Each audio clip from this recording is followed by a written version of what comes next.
বন্ধুসকল, আজি আমি আলোচনা কৰিম নিৰ্বাচন আৰু নিৰ্বাচনী প্ৰক্ৰিয়া সম্পৰ্কে। আৰু এই টপিকছটোৰ বিষয়ে আলোচনা কৰিবলৈ মই ক্লাছ 7 ছ'চিয়েল ছায়েন্সৰ 23 নম্বৰ পাৰ্টটো মই নিৰ্বাচন কৰি লৈছোঁ। আৰু ইয়াৰ পৰা ইম্পৰ্টেণ্ট দিশবোৰ বা ইম্পৰ্টেণ্ট বিষয়বোৰ টপিকছবোৰ আপোনালোকৰ লগত আজি আলোচনা কৰিম। এতিয়া চাওক, প্ৰথমত লিখা আছে নিৰ্বাচন আৰু নিৰ্বাচনী প্ৰক্ৰিয়া বা ইলেকশ্যনটো কি, ইলেকশ্যনটো কেনেকৈ প্ৰচেছ কৰা হয় সেই সম্পৰ্কে আজি আলোচনা কৰিম। আৰু ইলেকশ্যনত বা নিৰ্বাচনত বা ভোট দিয়া প্ৰক্ৰিয়াত কোনে কোনে অংশগ্ৰহণ কৰে, কেনেকৈ অংশগ্ৰহণ কৰে ইত্যাদি দিশৰ ওপৰত আলোচনা কৰা হ'ব। ইয়াতে চাওক বন্ধুসকল, ইয়াতে নিৰ্বাচন বুলিলে কি বুজায়, ইয়াতে ধুনীয়াকৈ ডেফিনেশ্যন দি আছে। চাওক, ইয়াৰ পৰা আপোনালোকে চাব, ভোটাৰসকলে নিৰ্দিষ্ট সময়ৰ অন্তৰে সাংবিধানিক পদ্ধতিৰে তেওঁলোকৰ মাজৰ পৰা প্ৰতিনিধি বাছি পঠিওৱা প্ৰক্ৰিয়াটোকে নিৰ্বাচন বুলি কোৱা হয়। ইয়াত চাওক, নিৰ্বাচন বুলিলে কি বুজায়, নিৰ্বাচনৰ ডেফিনেশ্যনটো ইয়াত দিয়া হৈছে যে যিসকল ভোটাৰ আছে, ভোটাৰ কোনসকল, যিসকলৰ মানে ভোট দিয়াৰ ইলিজিবিলিটি আছে, যোগ্যতা আছে, তেওঁলোকে সেই যোগ্যতাখিনি আহৰণ কৰিছে। আৰু ভাৰতত 18 বছৰ বয়স হ'লে নাগৰিকে ভোট দিয়াৰ অধিকাৰ লাভ কৰে। গতিকে 18 বছৰৰ ঊৰ্ধত যিসকল লোক আছে তেওঁলোকক ভোটাৰ বুলি কোৱা হয়। আৰু সেই ভোটাৰসকলে নিজৰ মাজৰ পৰাই কি কৰে, প্ৰতিনিধি ছিলেকশ্যন কৰে, অৰ্থাৎ ইলেকশ্যনৰ যোগেদি তেওঁলোকে প্ৰতিনিধি পঠায়, ভোটৰ যোগেদি, ভোটদানৰ যোগেদি প্ৰতিনিধি পঠাই চৰকাৰ গঠন কৰে।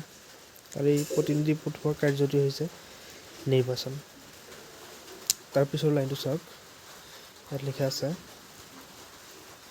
যে ভাৰতবৰ্ষত 18 বছৰ বয়সৰ ওপৰৰ সকলো নাগৰিকে ভোটাধিকাৰ সাব্যস্ত কৰিব পাৰে।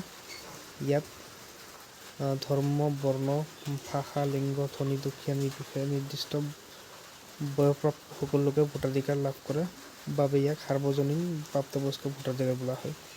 এতিয়া সাৰ্বজনীন প্ৰাপ্তবয়স্ক ভোটাধিকাৰ মানে কি, অৰ্থাৎ 18 বছৰ বয়স হোৱাৰ লগে লগে ভাৰতীয় নাগৰিকে বা ভাৰতত বসবাস কৰা বাসিন্দা এজনে বা ভাৰতীয় ইণ্ডিয়ান চিটিজেনে কি কৰে, ভোট দিয়াৰ সুবিধা লাভ কৰে।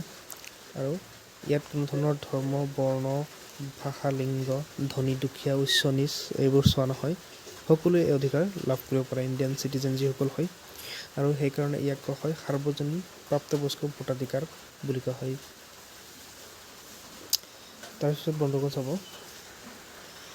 যে নিৰ্বাচনৰ প্ৰকাৰ ইয়াত উল্লেখ কৰা আছে যে নিৰ্বাচন 2 প্ৰকাৰৰ হয়।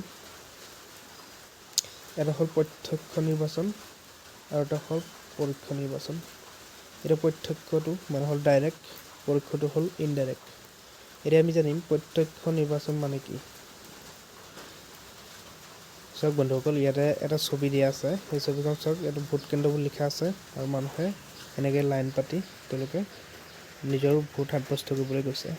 এনেদৰে আমাৰ ভাৰতবৰ্ষত যিহেতু EVM মেচিনত হওক নাইবা বেলেট পেপাৰতে হওক ভোটদানৰ কাৰ্যসূচী বা ভোট গ্ৰহণ কৰা হয়। এতিয়া চাওক, প্ৰত্যক্ষ যিয়ে নহওক, প্ৰত্যক্ষ নিৰ্বাচন কি এই বিষয়ে আমি আলোচনা কৰিম। চাওক বন্ধুসকল, ইয়াতে লিখা আছে ধুনীয়াকৈ, প্ৰত্যক্ষ নিৰ্বাচন অৰ্থাৎ ডাইৰেক্ট যিটো ছিষ্টেমৰ যোগেদি জনসাধাৰণে নিজৰ প্ৰতিনিধি বাছনি কৰে, ডাইৰেক্টলি নিজেই ভোট দিয়ে। যিজন ব্যক্তিক তেওঁলোকে ছিলেকশ্যন কৰিব, যিজন ব্যক্তিক তেওঁলোকৰ বাবে প্ৰিয় হয়, তেওঁলোকক সেই ব্যক্তিজনক জনসাধাৰণে নিজে ছিলেকশ্যন কৰে, ডাইৰেক্টলি ছিলেকশ্যন কৰে, ভোট কেন্দ্ৰত গৈ ভোট দিয়ে।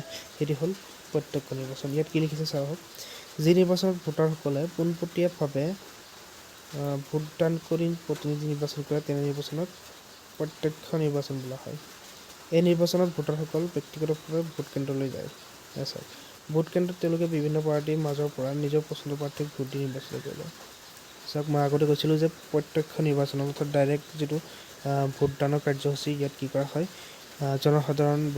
জনসাধাৰণে নিজে ভোট কেন্দ্ৰত গৈ, ইয়াত চাওক এটা ভোট কেন্দ্ৰ দিয়া আছে, নিজে ডাইৰেক্টলি ভোট দিয়ে। যিজন ব্যক্তিক তেওঁলোকে ভাল পায়, যিজন প্ৰাৰ্থীক তেওঁলোকে ভাল পায়, তেওঁলোকৰ পচন্দনীয় প্ৰাৰ্থীজনক ডাইৰেক্টলি তেওঁলোকে ভোট কেন্দ্ৰত গৈ ভোট দিয়া আৰু এইটোৱে হ'ল প্ৰত্যক্ষ নিৰ্বাচন।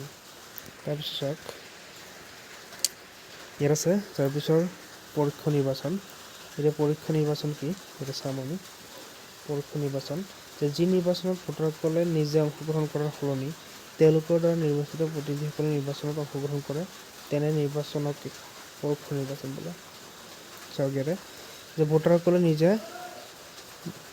ডাইৰেক্টলি ভোট নিদিয়ে, তেওঁলোকে যিসকলক প্ৰতিনিধিক পঠায় সেই প্ৰতিনিধিসকলে সেই ওপৰৰ যিসকল প্ৰতিনিধি আছে তেওঁলোকক ভোট দিয়ে।